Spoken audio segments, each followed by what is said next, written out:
What's up, villains? Come on in, take off your shoes, sit down, have a drink or smoke. Kira, what ails ya? Welcome to Villanous Cinema, the YouTube series podcast video cast that we do, where we watch cult classics, B movies, VHS trash that you don't have to. Although in the YouTube series, we're doing a new, which everyone thought that would be a good idea, and since you asked for it, we're giving it to you.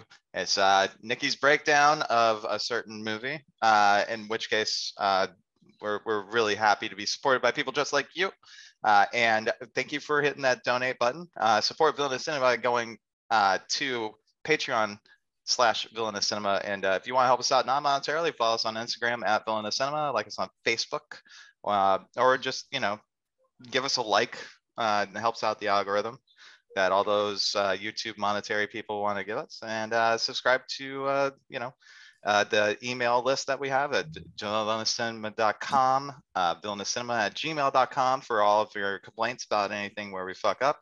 And also thank you so much. And the movie that we are going to be breaking down is and Nicky's got this one, I think.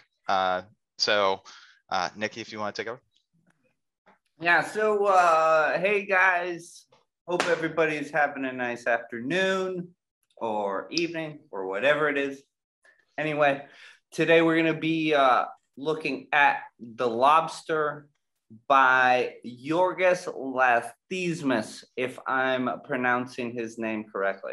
Okay, he's a Greek director, writer and director of this picture, if I'm not mistaken. I believe that he wrote this along with his partner.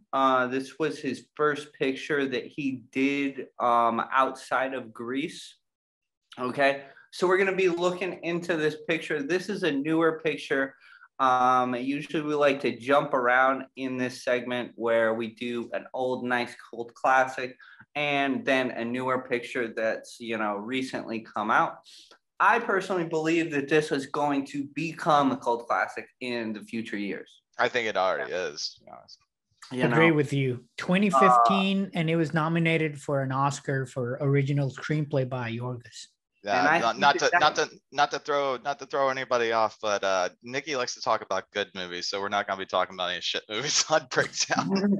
Anyway, you're totally correct. It was nominated for, and I believe when it came out, when this Oscars that you're referring to occurred, I remember being very pissed off and thinking that it was an ultimate steal for him to not have them both to have received Best Original Screenplay. Okay. But, it is what it is. Whatever. We're going to get into the movie. Okay. So first of all, I'm going to point out that I highly recommend anybody watching this video to go ahead and take a look at the full movie. Okay. At least watch the trailer and you'll see, you can get pretty much all the dulcet tones of this movie from It's a little odd, but I think it's enjoyable. Okay? We can talk. We're going to talk about the tone very much because that's a huge part of it. So I was thinking that we would go in a couple of different directions here, different blocks. Okay, and we'll go ahead and start with story, character, and tone of the film. And then we can go into more of the aesthetic parts of it, such as cinematography, editing, post-production, and direction, which this whole thing has an abundance of. Okay, so let's go ahead and start. What do you guys think about the general story, the tone, the script?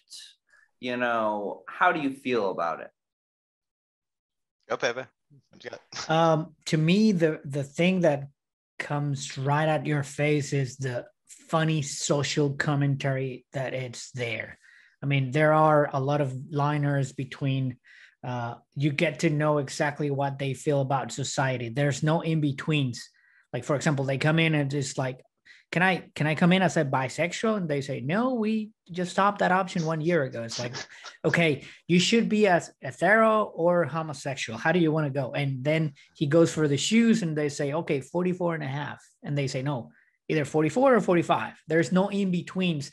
So there's a lot of, which also like kind of tells you that it's like built around the metric system. So. Correct.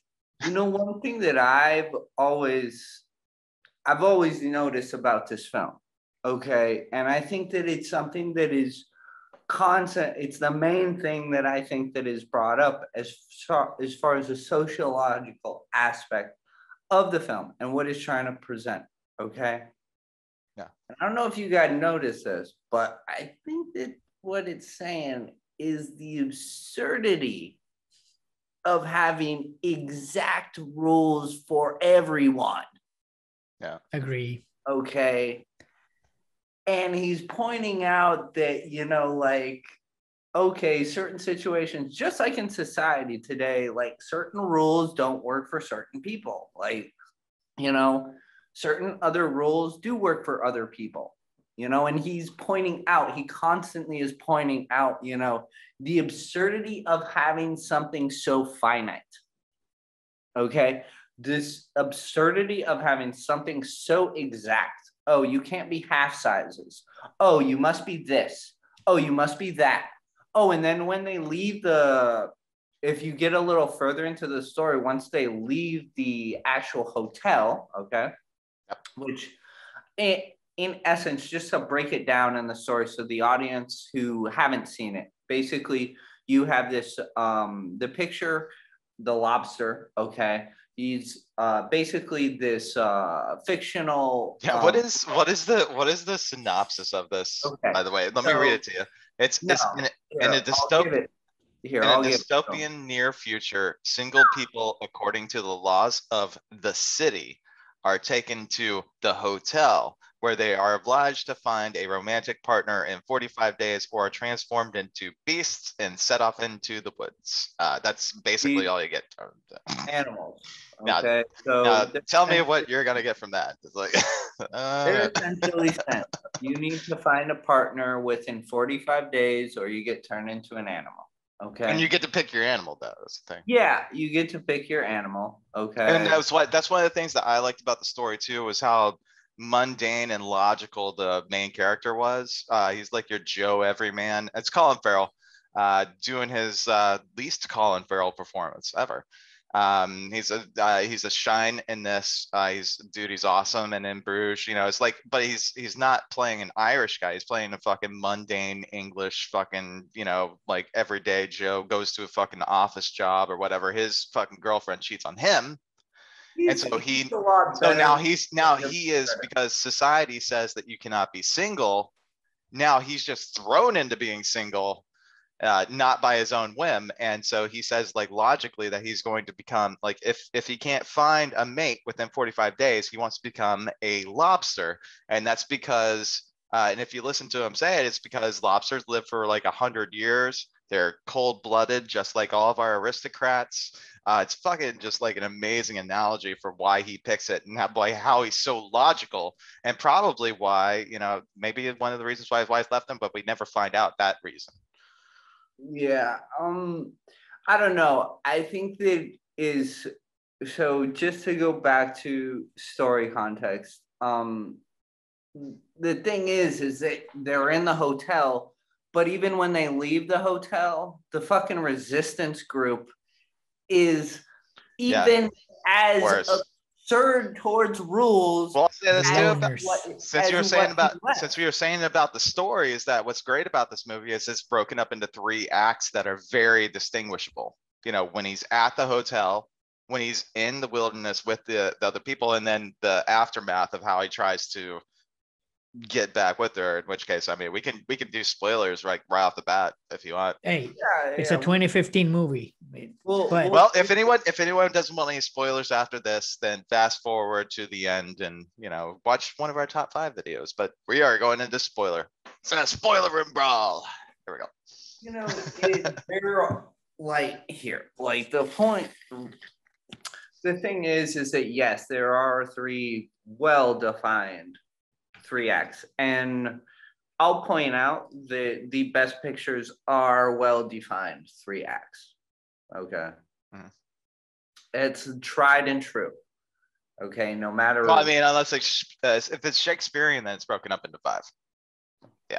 Yeah, but Shakespearean films are typically not great films. I was just like talking like, you know, relativity and quantum mechanics, you know, it's like, yeah, both of them work, whatever. Like they're like, tell me one Shakespearean adaptation that is really good. Like, anyway, I'm not going to get into that. Mel Gibson's Hamlet. Mel Gibson. Well, let's get back to the Lobster, please. Sorry. Anyway, he asked me a question. I said Mel Gibson's Hamlet's the best Shakespearean.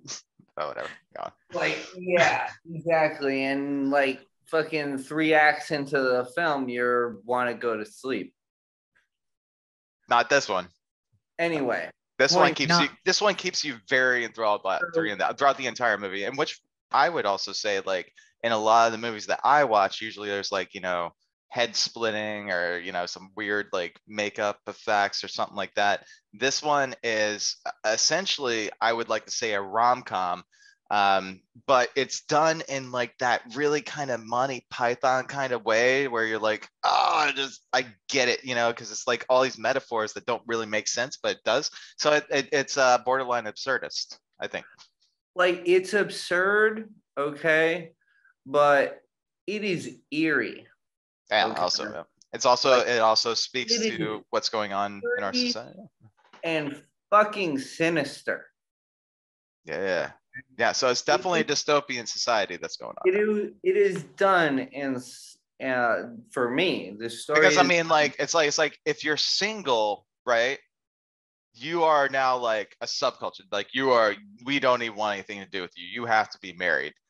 And in which case, I think like that speaks a lot of volumes to like how we are as a society, saying, you know, like, what commercials do you watch? It's like Chanel, you got a new car, you know, and like you got your family and you got someone who loves you and blah, blah, blah. And then you look at the divorce rate and you're like, okay, well, not every single fucking thing in this world is a fantasy dream. You know, like there are things in life and things that happen to people that, you know, say for instance, like with Colin Farrell's character, David, where his wife cheats on him and decides to go for another mate.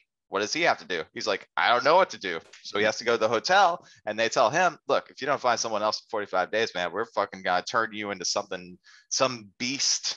But you get to pick the beast. We're getting off on tangent, okay? Yeah, I know. Sorry about that. Really, like for me, what makes this picture good, like, is the eeriness, the way that they're able to. It always feels like there's something sinister around the corner that you're waiting for. Okay.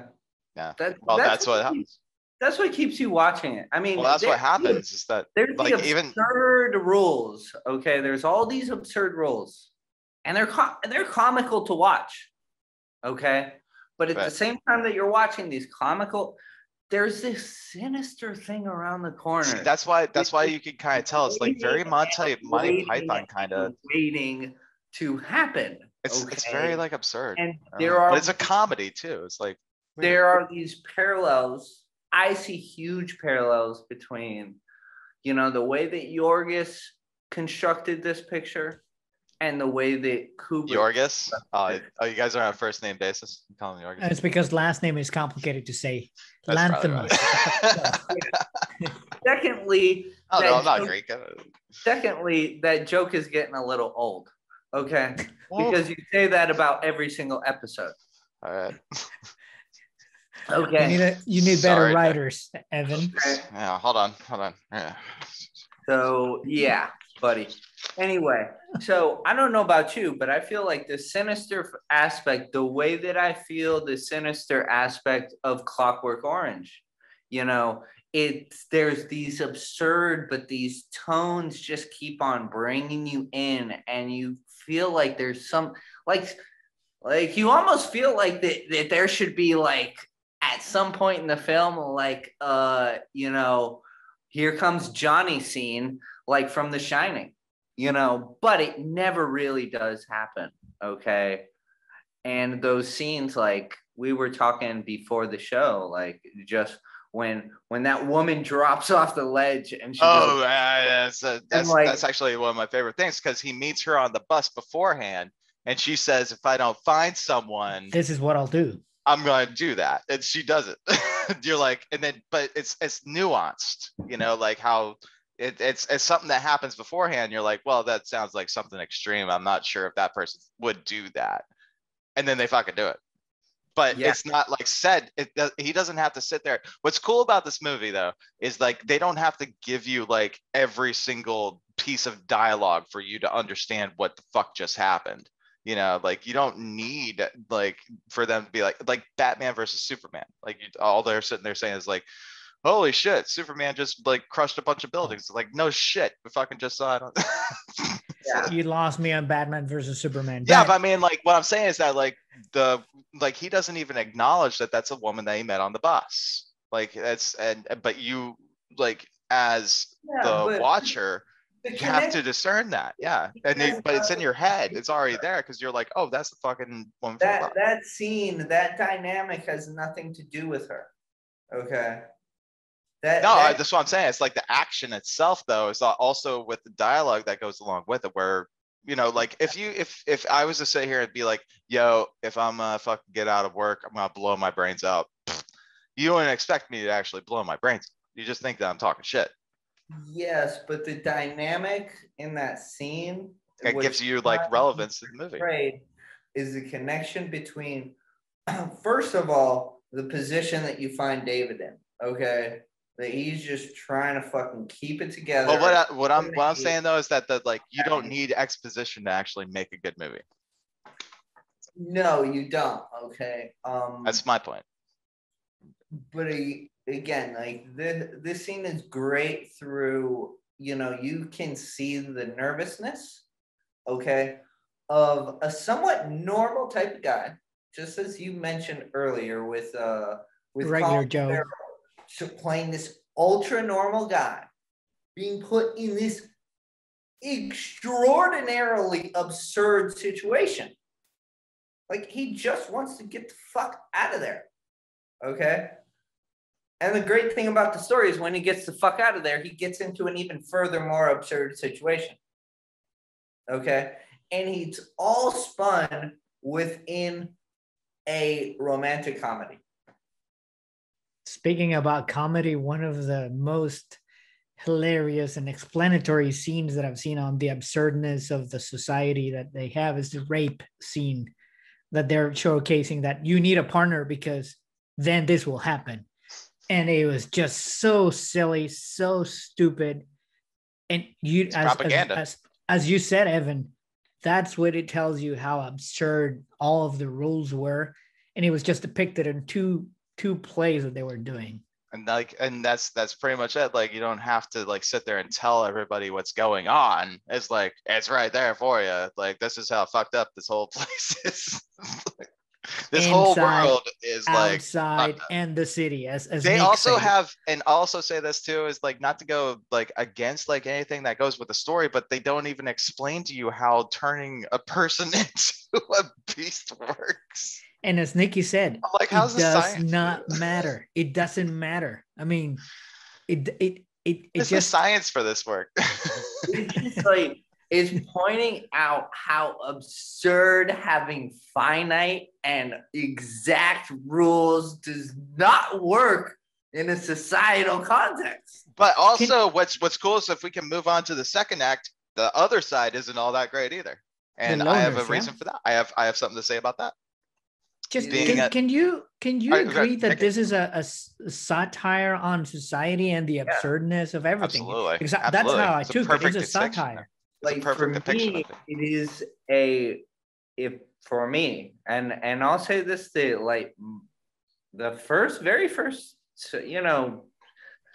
schooling that I took in film was like, sociology courses and stuff, and so I studied this. And I see it as a satire on how governmental societal rules do not work. Like they cannot work. Well, apparently it doesn't in this absurd one. Whatever this is, this fucking universe is, yeah, it definitely doesn't They work. are absurd, you know, but yet they need to be put in place. Yeah, well, that's one of the things. Yeah, but when the second act comes around, when he escapes from the hotel, again, spoilers anyway. So he escapes from the hotel after trying to convince his would-be partner that he was cruel to people, like because she was cruel to people. So he has to change who he is on the inside. Again, huge metaphor. That's why we're talking about this movie. But he's trying to conform to be with somebody that he doesn't actually want to be with, and probably is a shitty fucking person. And so, that's the entire message of it, because you see the guy with the limp. He's trying to pretend that he has a bloody nose. He's hitting his nose. He's banging his head. So that's the entire message behind it, is you need to adapt. Everybody. Yeah. Everybody. Well, that's what they're telling everybody to do, so that you can be with someone, you have to change who you are. It's like, you don't have to change who you are. To adapt to this fucking absurd situation. Okay? And then the worst thing is that then they're pointing out that when you leave the system, it can be even more absurd than the system itself. Worse, it's anarchy. It's like the dictatorship on the loner, the girl. It's like I don't know if it's only my feeling. She was attracted to Colin Farrell character, but then you see also looking at Rachel Weisz like in a way that I'm interested in you as well. So she's in between, and there's nothing worse on that society and that world and that city to be in between. But she's as well as stupid and absurd. You have to dig your own grave. You cannot talk to anyone, and they punish you like. Oh yeah, you can't dance with anyone either. It's batshit crazy. Like it's like, yo, we're single, we're staying single. That's all we're fucking doing, man. We ain't fucking each other. We're not doing what they're doing over there. And we're dancing to EDM only. Like there's no other option. What was that one? Did I do? Like what I see is like, here's the normal society. Okay, it is fucking absurd. Okay, and then they jump out to the outsiders, and it's even more absurd. That's why like it's the brilliance of the movie. That's why it's like you can kind of see and so Rachel Weisz and him have the only thing that they have in common is being nearsighted. Yeah. Now this comes into play. Very important thing, because that's the only thing that they have in common. Now, if you look at relationships, there's a lot of studies that go on about it, and they say that, you know, like that you need something in common. It's not like someone who's fucking a Baptist is going to hang out with someone who's an atheist. You know what I mean? Like they just don't, they're conflicting views. So if they have something in common, then they're going to start talking, and they're going to be like, oh, hey, but you know, I got this in common. I got this in common. Oh, yeah, well, we kind of attracted. You know, and then so that's how, I mean, I'm putting it in layman's terms. Like this is what universities say.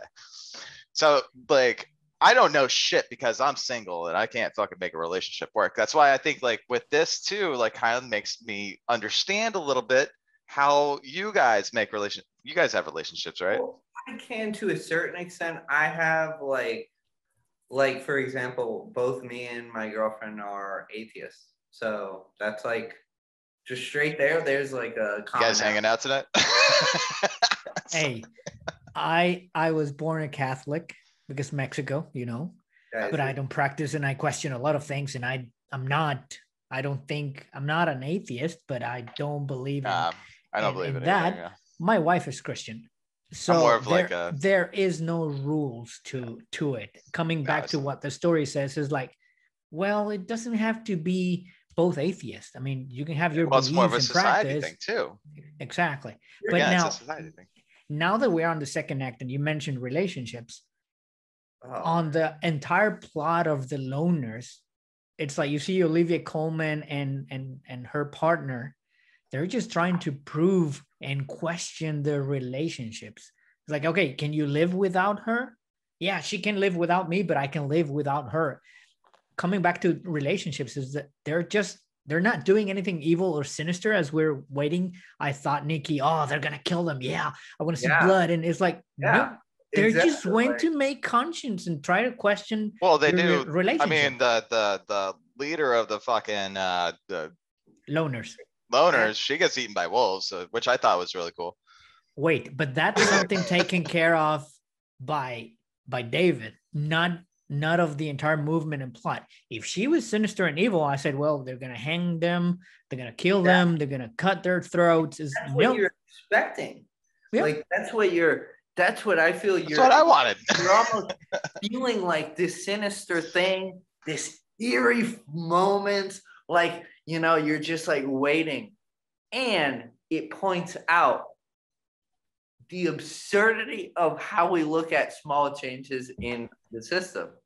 You know, like, you know, the whole time you're just waiting for somebody to. Well, the whole system's fucked, to be honest with you. That's like, but like also like it's like polarizing too, because it's like you're taking one extreme and then you're saying another. In which case, like if you look at like way that leadership works, you know, like even if you are trying to get rid of something that's out there, you want to bring in something that would be new. So it's like how, like, you know, leadership works and like how governments work and how society works. And then they say, okay, well, what are making these people act so extreme on this side as the people that are acting extreme on this side? And then you got to look at the entire thing and you're like, well, this is all about how people need to be with other people to feel safe.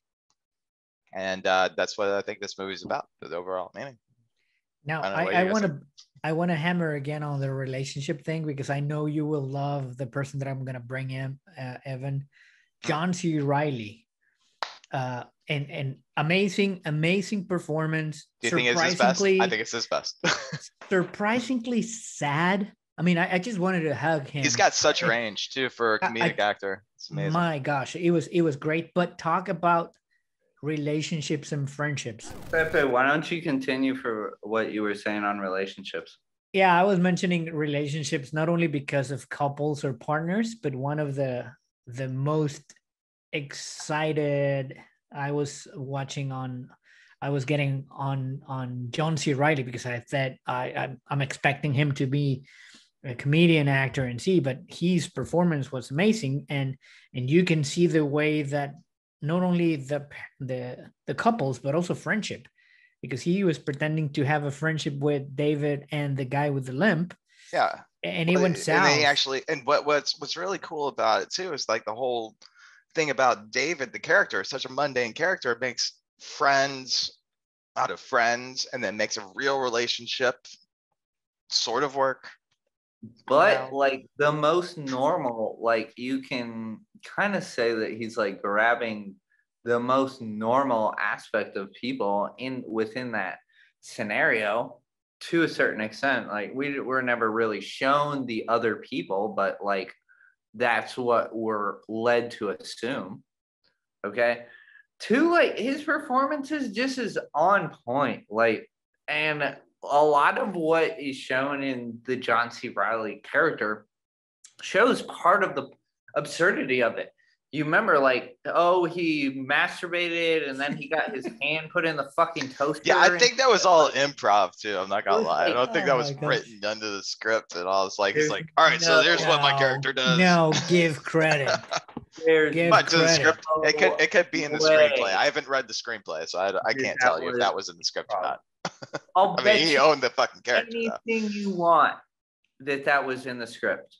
Right. I'll bet you anything. That was in the salary. A month's salary. Especially work because I'm unemployed. All right, so it's on record. Yeah. So 0 times 2 is nothing. Okay. 0 times a million. Anyways, yeah. So what I thought about that too was like, if you had to write a script, right? And you're writing a script, you're a writer. I'm gonna meticulously write this entire fucking thing down. Imagine as an actor really owning that one line. And who else could you get to do it? It'd probably be John C. Reilly or Will Ferrell. I mean, Will Ferrell probably wrote it for him. One of the things that I want to point out as well, talking about screenplay and scripting, it's the best action scene that I've seen in many, many times. Is those three guys fighting when they're on the shooting range. It's so absurd. It's silly. It's a stupid. It's like slap fighting. It is.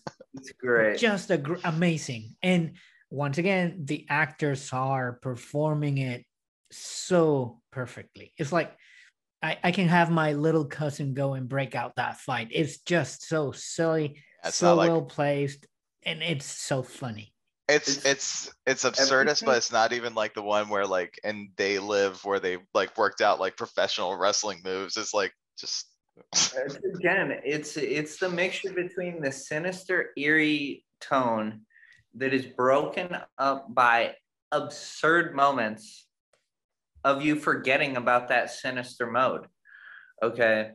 And that's what I see in the picture. Like, that's like constantly, it's like sometimes it's absurd moments, sometimes it's a loving moments, you know, between David and Rachel Weisz's character.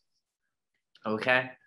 And the whole thing of like the shit is so absurd that they, you know, have to go blind. Spoiler alert. You know, now, like is. But does he really? You know, that's the beauty of it, because it says there's an option of me saying, what if I lie that I am? Because she won't tell. Or what if I don't do it and we go our own way and make the rules and I'm here for you? That's the interesting piece, at least for me, that leaves that option open. Can you guys hear me? Yeah. Yeah. Oh, sweet. All right. Yeah. Nick? The thing is, the way that I see it, you know, as far as the ending of the story, I see that you are basically told, like, you know, there is this other option, you know. There are, well, yeah, you know, but there's another option, but there's like a gray zone between all this absurd shit. Yeah. Okay. Sorry. That you can find if you want. Okay. Or you can deal with all the absurd shit. Right. Oh, the other part too. Oh, you guys can hear me? Can you hear me? Yeah. All right, sweet. Yeah, I'm still getting used to this headset. How absurd is that?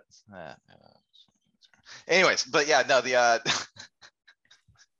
sorry, but yeah, no. What I love about the ending too is it's very ambiguous ending, because like the leader of the whatever wolf pack out there like takes her eyes, she makes her blind so that she takes away the thing that they had in common, which was being nearsighted. Short-sighted, yeah. So she took her, but they're nearsighted, so they couldn't see very far. Yeah. You know, people have that in common. But that's one of the things that brought them together, you know. Also, like, the relationship worked because it was organic, you know, and it wasn't something that was forced, which I believe. And look, I can only speak from my own experience because whatever, my track record isn't very good, let's just say. But it's also pointing out that, you know, monotony is absurd in itself. Yes, and like it's okay to be single, but then like if you look at one extreme, you have to take the other extreme into it anyways, and you're like, well, then something else has to take precedence, and then, you know, whatever, and then you start to say like, wait, that's just society saying that I need to get right back into that fucking thing. Yeah. To me, I agree with what you said, Evan. The only thing there that naturally or organically, or the more relationship normalcy that we can see in the movie, would be Rachel's character and David. But I felt it as well with the maid and David, because there was, why is she helping him? Well, in the end, we see that she is involved in different other things, but then she's looking for him in the woods. So there's a connection in there. So those are the ones that you try to find like normal. she herself, the Well, they were maid, making them digging their own graves too, by the way. So it wasn't a very pleasant experience for her. the maid herself, I think, also was trying to find that gray zone. Yeah. Agree. Mhm. Yep. Agree. That's another very underlying plot points that really fucking bring this thing to a fucking nice lasagna. How do I call You it? know, but the main Lobster people lasagna, anyone? watching, that were following, find, the whatever, the gray zone, the sweet spot, between being part of society but yet not being corrupted by it. Yeah, that's So pretty agreed. much without actually having to sit there and be like, here's what the fucking story's about. It's about this and this and this. It's like the whole entire tone is letting you as the viewer kind of watch what's going on, and they don't have to tell you. There's not really a whole monologue about anything to explain what the fuck's going on in this movie. It's like everyone just knows. It's like it's very well made in that way. That's where it's like exposition in movies really fucking pisses me off, dude. Like it's just you know what I mean? Like that's why I watch those B-movie horror movies where it's just like nothing but props just getting like I watched this movie called Evil Speak the other day with Clint Howard. It was rated X. It was banned anyway. Anyways, like you don't have to tell me that like, oh, I just lopped the dude's head off. It's like, nah, motherfucker, we just saw it. Like, but this was a movie that's like a rom-com that's very absurd, and they don't sit there and say like, okay, well, here's our story, here's what's going on, and yes, we have to explain it to you. It's like, nah, you can see it through the characters and the dialogue, everything, even down to the what they wear, the characters, their attire, like the whole character development's just there. And again, like what you were saying too about the with the action scene, the only action scene, where it's like they're just like slap fighting, like it's like, I mean, it's not the only one. Like, no. Well, when the leader gets eaten by wolves, that's my favorite part. You have hunting as well. Yeah. Now, coming back, and I don't know if we're going to be talking about aesthetics, and Nicky mentioned a good connection with the Orange Clockwork. I got the same feeling, and Yorgos does the same on The Favorite, another good movie for people to watch that he directed, and Olivia Colman is also in there. Did you watch the thing that he does, Deer, or whatever it was called? The Favorite? The Sacred Deer? Oh no! Oh, Killing of a Sacred Deer is awesome. Yeah, I haven't seen that one. Let me know that. Okay, it's Colin Farrell. My point on that one was. I want to also check out Dogtooth. Okay. Dogtooth is a picture. Pepe's like writing all this down. Yeah, I'm taking notes. I'm sorry. I am no, dude, I'm not taking any notes at all. I took no notes for this. But that's when he was selling in Greece before all these more recent pictures. Cool. I need to watch those. The one that I was mentioning is because the points that I see, it's slow motion with instrumental music, mostly when there's action. And that just brought me to exactly the Orange Clockwork. And it's something that is repetitive. That's one of the other trends that I see in the movie, which is on purpose. It's not because he's lazy. It's because he wants to accomplish something. And he really took me there. You know what? I feel like that the slow mode tends to be overused in pictures. Okay. Hey, you got a cat next to you. But this was, this is my cat. Oh no, if you know that. Is that your cat? This is my cat Hitchcock. Sorry. Just wanted to tell you I'm paying attention to what's going on over there. Anyway, so what Hitchcock? Yes, Hitchcock. And my other cat, she's too fraidy, but her name is Grace Kelly. So anyway. I feel like someone's gonna murder somebody in this picture. But what I was gonna say is that But in this picture, it's really well placed for very deliberate reasons. Okay. Right. You know, I felt the slow mo was really well used in this picture. Yeah, me too, man. Like that's like I feel like right at the end though. I mean, are we almost at the end though? Or I mean, like, because I'll tell you what I feel about the ending.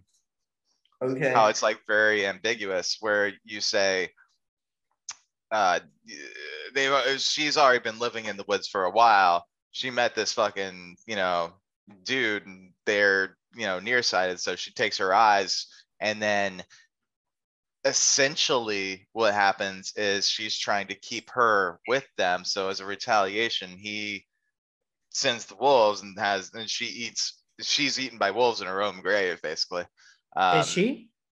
It was in her own grave, wasn't it? But is she eaten? So she dug her own grave.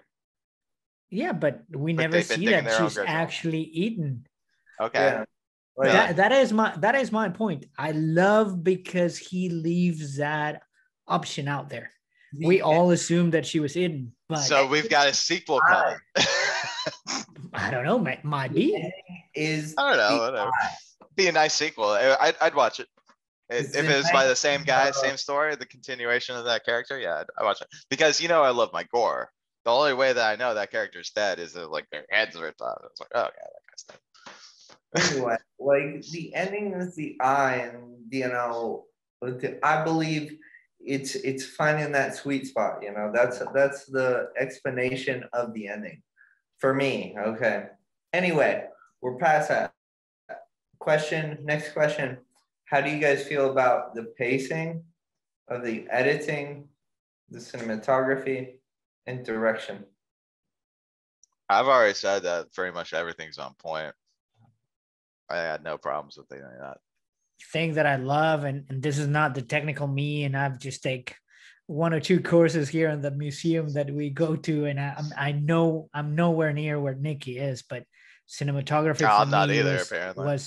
was beautiful. I mean, you think it's Europe, but then you don't know where in Europe might be. Then you think they're very near the city because it's the city, and then you see modern, but then you see wilderness. It's just beautiful how the placing on each take is. Whenever they're walking, there's small, when they're seeing, you see the entire city and cars go by, but then when they're escaping, Rachel Weisz and David, you see like they are like out there in Scotland where it's only sheep and animals. So that's just beautiful to me. It was very appealing. It's like it could be anywhere. Really good. I thought the pacing was excellently done and matched to the cinematography that was being portrayed. And I think probably one of the best aspects of the film is the production design was fucking phenomenal. Phenomenal. Dude, okay. Everything down to the key, man. Design, I would even go so far as to say like cinematography is fucking like on point. Oh. Like that way that it's like that's like a camera on like a track, the way it's moving across and how it's just carefully just guided along. When they're in the forest too, that's like, I mean, I was just watching these shots and I'm like, everything is so well matched to the pacing and the tone of the film. Camera work, like it's just, dude. The acting too, by the way, like you're given the most mundane lines, but they're interesting. But like they're supposed to be just like, well, it's just what goes on every single fucking day. Or something. I think that tone, it's like that tone is on purpose, as you said. Like, I mean, nobody has any affliction in their tone at all, and throughout this entire movie. Nobody does that. They don't need it though. They don't need it. Okay, no actor goes into a project doing that on purpose. They have to be. Unfortunately, they have. I mean, John C. Reilly did a little bit. Like, everybody has a little expression, but nobody goes in and thinks, "Oh, that's what the character is supposed to do." Like, it's so absurd that you would never do it. Okay. And it's what, and again, like the way that everything, the pacing of the editing and the cinematography going together with that production design and the slow pacing of it, okay, is what brings it all together, okay? And the performances are like the cherry on top. Like the performances just make it all the worthwhile. They're like the ones that like take everything and that's like the glue that fucking like pastes everything together. Okay. It's phenomenally done. I think that Colin Farrell is very underrated, okay, in this aspect. He's super good. Also, give like a huge shout to Olivia Colman. I remember Olivia her from Colman, that. my gosh. Dude. If I'm not John C. Huge mistaken, shout to Reilly, her. She fucking makes that Rachel. movie. I believe that Olivia Colman, you're talking about The Maid, right? No, Nah, it's the that's hotel manager. the hotel manager, the woman that's singing. Yeah, You know, she's The the she was on that Mitchell and Webb look. That Mitchell and Webb look. Maid, which is an excellent actress, is actually married to the director. Oh yeah? No shit. Yeah, All right. Well, hey, they casting done. What's up? exactly. It's like, do we need to go through casting? No. I got it. I got it. No, but she is good. I have Like, the perfect part for you. even the smaller characters, even the girl who was in played the daughter in Inglorious Bastards. What's her name? Oh shit. Mimu. Wasn't that? You know, she's in that. She's great. Like, there's some really good, just like side performances that are phenomenal. Even the fucking asshole dude that bashes his nose in. Yeah, I was gonna say that Melanie one. LeBron. Oui. Melanie LeBron. Sorry, I spent some time in Canada. The other one that I was gonna say in a small one, it's the woman that shoots the donkey or the small horse. I don't know. Yeah, that was that part and that participation of that actress is minuscule, but there's a lot of tension in there. They fucking killed a doggy though. You know, like who's legit on camera. They fucking shot a doggy. The crazy bitch that Colin Farrell Probably CGI. The crazy one that he's first with that like kills his dog and shit. Like his brother. Yeah. There's a lot of animal death in this. Wow. And that like, I mean, it's all animal death too, because if you can't fucking find yourself someone who's not gonna fuck around on you, or they're not gonna fucking like you just didn't hook up, or you just, better be an animal. It's like well, they're gonna turn me into a fucking lemming where run off a cliff. Where he starts making noise and she's like, "Why are you making noise?" Mm-hmm. You know, like, it is so absurd. I love it. Okay, it's so great. She's really good. Yeah. In that performance, all the performances are really fantastically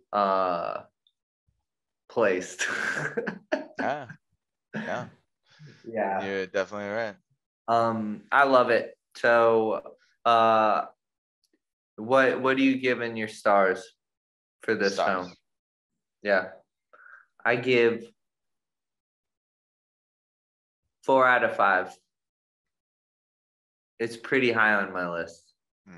How do you do 4 out of 5? You do it like that? I don't know. I do like 4. this. Whatever. Pepe, what do you got? It's pretty close to it.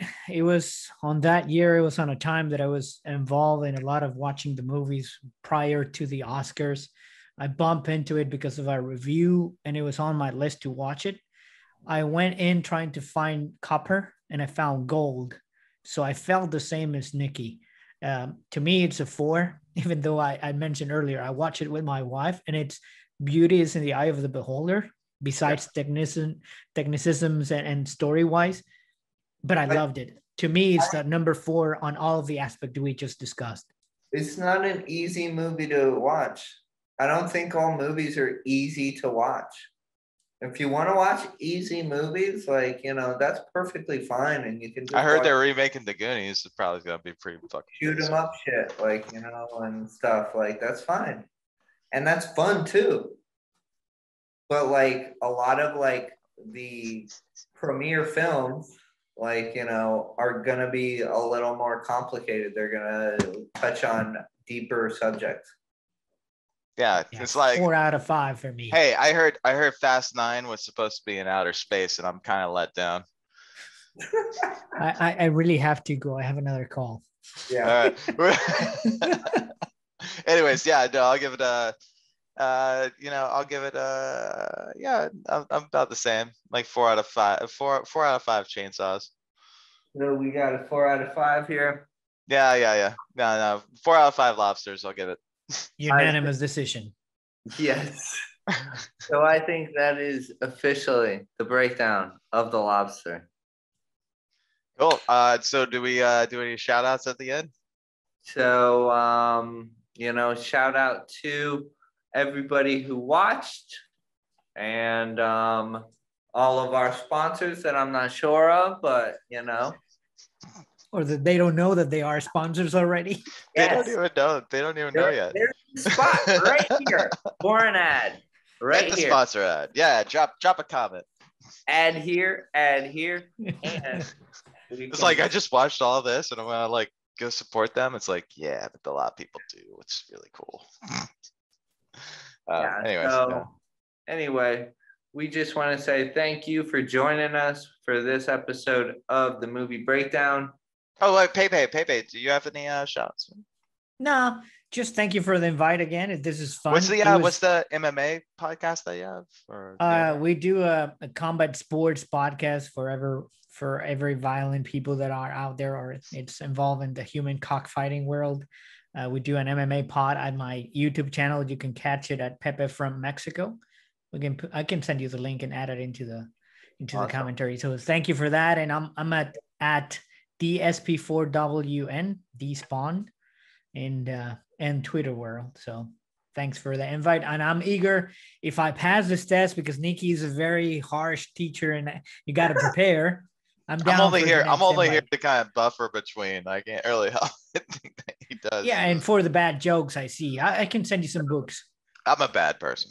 Anyways, but also again, shout out to everyone who has subscribed to this channel, and thank you so much for supporting us as well. Thank you to Cigar City for all that, and also Cutwater, and also shout out to all our Patreon subscribers. We have Sarah Lynn.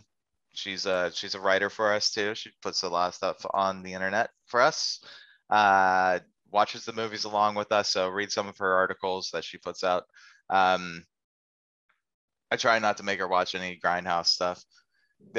And then but also a shout out to everyone that's been a listener to us on Spotify, iTunes, anywhere that you find your favorite podcasts. Villanous Cinema loves you. Thank you so much. And it's nice to actually put some faces with these dulcet tones that we're giving to you. Yeah. So in the comments, put in your next movie that you'd like us to break down, so that we'll consider that for next month. And He will. You have a really nice afternoon.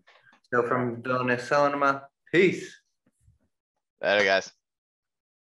Latest.